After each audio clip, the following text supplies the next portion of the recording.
In today's video, I'm going to teach you how to embed a YouTube video onto your web page using a simple and straightforward editing tool.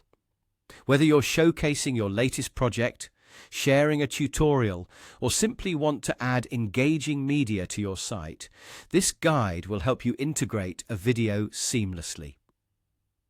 First, you want to head over to your editor. This is your main workspace for customizing your web page and adding elements that will enhance your visitors' experience. On the left side of your editor, you'll see a menu of tools and options designed to help you tweak and refine your page. Here, you'll need to locate and click on Add Elements. This step is crucial as it allows you to bring in new features from videos and images to contact forms. Once you've accessed the Add Elements section, look for an option labeled Video and Music.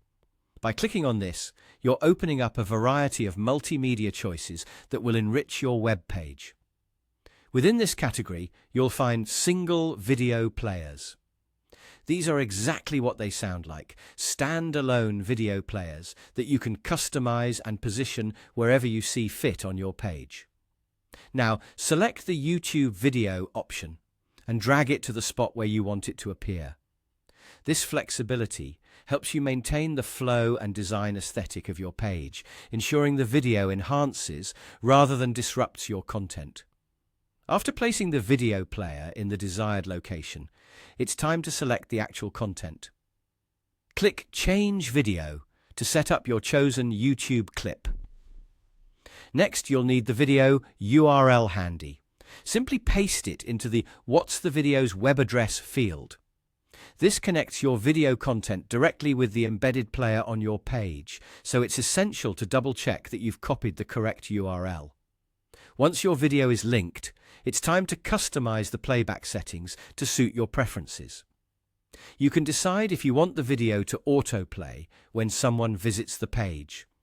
If you enable this option, the video will play automatically, but it will initially be muted.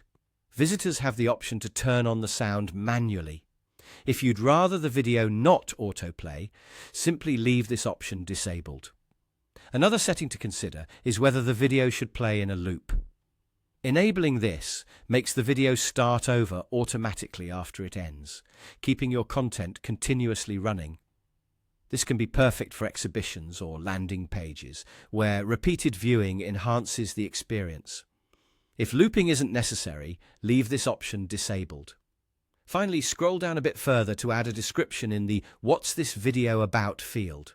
This is a great opportunity to provide context to your viewers, giving them insight into the video's content or purpose. A well-crafted description can make all the difference in how your visitors engage with the media on your site. And there you have it. By following these steps, you've successfully integrated a YouTube video into your web page, enhancing it with dynamic and interactive content.